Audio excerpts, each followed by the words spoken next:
Nous voici au stand du Rwanda au sein de la conférence sur les systèmes alimentaires, son édition de 2025. Je suis joint avec l'ambassadeur du Rwanda au Sénégal, son Excellence Festus Bizimana. Ambassadeur, merci de répondre à notre interview. Merci mon frère Kagabo, merci beaucoup. Qu'est-ce que ça représente, qu'est-ce que ça dit pour vous de représenter le Rwanda dans ce pays? C'est un bonheur, mais aussi un travail qui doit se traduire en action concrète, aux résultats concrets. Et j'aime dire que je suis parmi les ambassadeurs les plus heureux d'ici à Dakar. Et je le dis parce que je travaille dans un environnement sain, dans un pays amical, avec un peuple qui aime le Rwanda, et où les autorités de nos deux pays travaillent ensemble pour promouvoir les intérêts, surtout les intérêts économiques, socio-économiques de nos deux peuples. On a beaucoup de projets en cours, on a beaucoup de projets, surtout des projets économiques ou d'investissement dans nos deux pays. Mais moi, je suis ici pour beaucoup plus promouvoir les investissements au Rwanda. Et d'ici quelques temps, vous verrez un changement dans le sens de dire qu'est-ce qu'il y a de concret en termes d'investissement économique au Rwanda venant du Sénégal. Effectivement, les relations peuvent exister, mais comment on traduit ces relations à des actions pratiques, c'est une autre chose. Alors, comment cela se concrétise si on regarde la communauté rwandaise au Sénégal? J'aime dire que la diplomatie, ce n'est pas que les mots, ce n'est pas que les discours. Il faut justement, comme vous le dites, M. Kagabo, c'est une diplomatie agissante. Il faut que ça se traduise en action.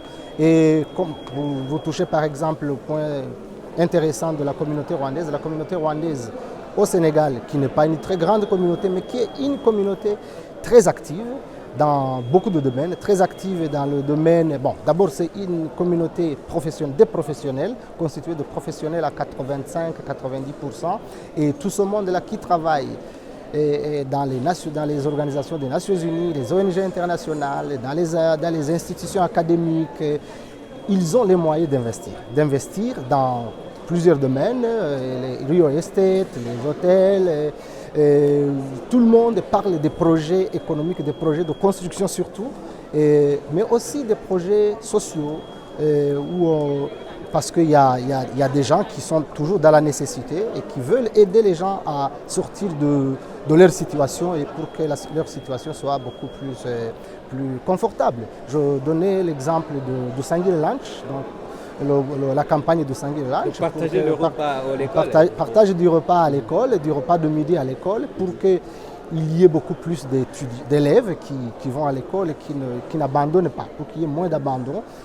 Et nous, au Sénégal, la communauté rwandaise au Sénégal s'est fixé un objectif de 10 000 élèves et nous y sommes déjà à la fin de ce mois.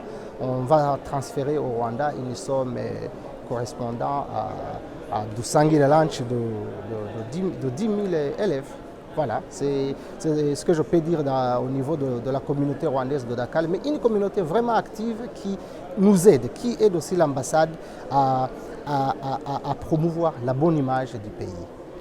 Une communauté unie, soudée, qui n'est pas du tout divisée et qui fait tout pour que l'image de notre pays soit une image positive. Qu'avez-vous à dire de la diplomatie économique tout en regardant alors la situation ici au Sénégal? C'est ce que je disais. Donc on parle de la diplomatie, mais ce n'est pas. Il faut que ça se traduise en action. Donc les investissements, il y a beaucoup d'investisseurs sénégalais ou des businessmen sénégalais et des businessmen rwandais qui sont en étroite collaboration.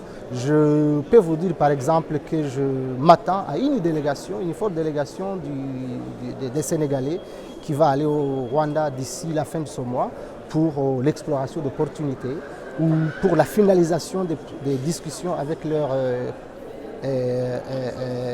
partenaires rwandais, et cela pour que ça avance vite. Bon. Dans toutes les réunions que je fais avec tous nos partenaires et nos amis, on se dit on a tellement parlé, on a tellement discuté, il faut que maintenant on aille à la phase d'action, à la phase des faits concrets, et je vous dis qu'on y est. Ces derniers temps, le Rwanda a se définit comme un centre de service et accueillir les conférences et les grands événements. Et si on regarde le forum sur les systèmes alimentaires, est-ce que le Rwanda a quelque chose à partager avec le Sénégal? Tout à fait, tout à fait. Je vous dis par exemple qu'il y a une cinquantaine de Rwandais qui sont ici en train d'aider les partenaires sénégalais à préparer cette réunion du sommet sur les systèmes alimentaires. C'est parce qu'ils savent que le Rwanda ou les Rwandais ont acquis une certaine expérience.